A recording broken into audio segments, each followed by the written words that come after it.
queste animosità contro l'America, cioè Obama aiuterà a curare questo, perché se no sarà un lungo tempo di curare tutte le ferite che ha per tutto il mondo, anche non mi piace America.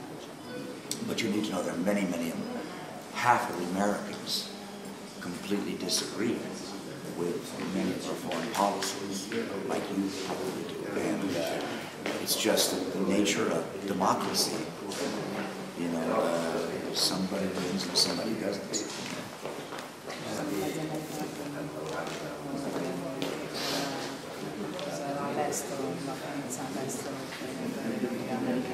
Usually you only have to live with it for 4 years. We've had to live with it for 8. Di solito solo 4 anni, ma questi 8 anni hanno vissuto. Quindi il grande cambiamento sarà con Obama. So the big change, Obama would be a big change. Obama would be a change and a gesture, a symbol. Hillary Clinton is brilliant, brilliant, and her domestic goals are great. But it would be, I think it would be a remarkable thing if Obama won. I think it would be good for not only us, but also the rest of the world. Hillary è molto intelligente, eccetera, cioè le sue idee per le cose nazionali americane sono molto buone, ma Obama ha una cosa in più che sembrerà un cambiamento grosso. Obama was always against it from the very beginning. Sempre Ritornando al cinema, come back to the cinema. Good, because it's depressing. In Roma I don't want to talk. Parlando di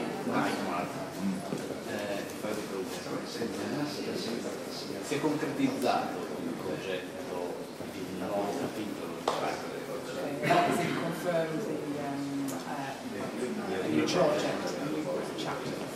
Well, I believe. No. While I was here, it was announced in Hollywood that big action director, the man did Transformers. Well, I don't know if he's going to direct, but he's certainly probably going to produce a remake of the original Nightmare on Elm Street. Not the prequel. Not the prequel. So this, you know, and I figured this was coming because they had such success with Rob Zombie Halloween and with the recent remake of Texas Chainsaw Massacre, which is very brutal, very good filmmaking, exciting, brutal, nihilistic filmmaking, and these were very successful. And I think it's time that a new generation, because the young kids today, I'm fortunate most of them have seen the original Nightmare because it's a wonderful DVD box set. But yeah, I think they're probably remaking. Now there is a rumor that there is a script for a prequel, and that's the association with John. Hai capito? Sì, Praticamente il prequel è con John McNaughton. Sì, ma non è sta pensato. Come fanno un remake? Un remake dell'originale del primo. Sì. I saw you back there. Una domanda. Questa moda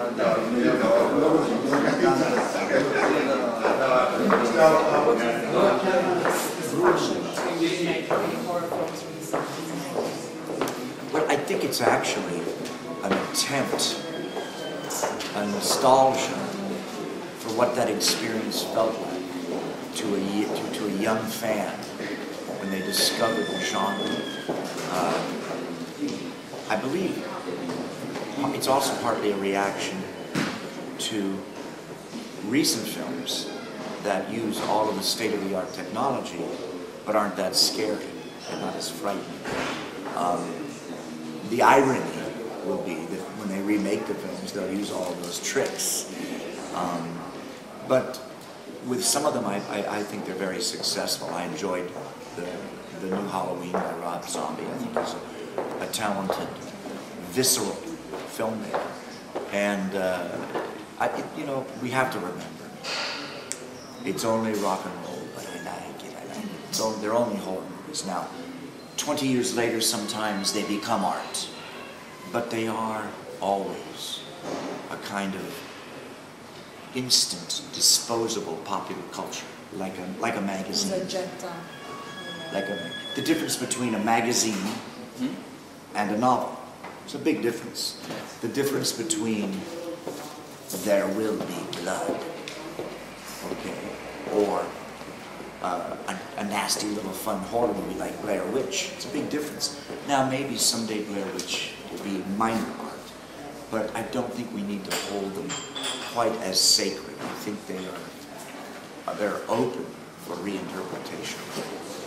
Sono mostri sacri, ma si può essere reinterpretato, non sono un pezzo di arte che non si tocca. Ok?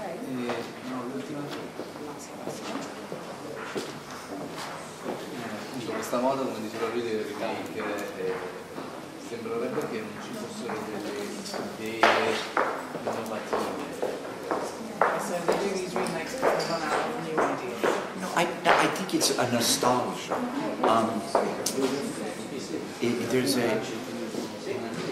They remember how much fun it was in the 70s and 80s to see these movies. You know, people that discovered these movies, like the original punk rock, you were embarrassed to say that you loved. It took me years to be able to be comfortable, because I wanted to be, you know, a serious intellectual actor. And when people ask me, what's your favorite movie? Open City, The Seeker, Citizen Kane. And I love Open City. I love Citizen Kane. But I also love Forbidden Planet and The Bride of Frankenstein. Horrors of the Black Museum. You know, I love those movies too. And you have to have room in your heart for all. You should be able to see all 5 hours of Bertolucci's Novecento. You should also be able to see a beautiful new print of James Whale's Bride of Frankenstein and have a love for both of them. Or Peckinpah, or Tarantino. You know, I think the love of cinema is you must love it all. Not just beautiful French women smoking a cigarette and talking about philosophy, you know? You okay? You see how I talk? I'm sorry, it's the only way I can talk. And if you need help, Mindy will. Okay. Okay. All right, thank you. Very much indeed. Sì, sì. No. Sì, ma no, è chiaro. Facciamo cambio? Sì.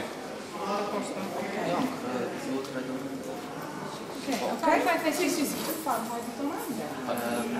Una curiosità, qual è stato, diciamo, anzi, come è stato il rapporto tra lei e Ciprimaresco, il primo approccio, il primo incontro? Your first meeting with Ciprimaresco. This is a good story. This is a good one. So I meet just briefly in Roma at Fantafest, Ciprimaresco. And they invite me to Sicily, to Palermo. They have a little art theater for the young ragazzi, the kids, in Palermo, in the public housing. They put an art theater to encourage them to love cinema. And they would show them movies that the teenagers like, but also classic films. So I go, Palermo, first time. I walk into the theater, and on the wall of the theater, Franco hands me hands me Siciliano cannelloni for the movie. Boobs, this big. And on the wall, 2 posters. One is Brian De Palma's Sorelle. The Sisters. Le Sorelle. One of my personal favorite movies from the 70s. 70s horror. Best split screen ever in a movie. Simultaneous split screen.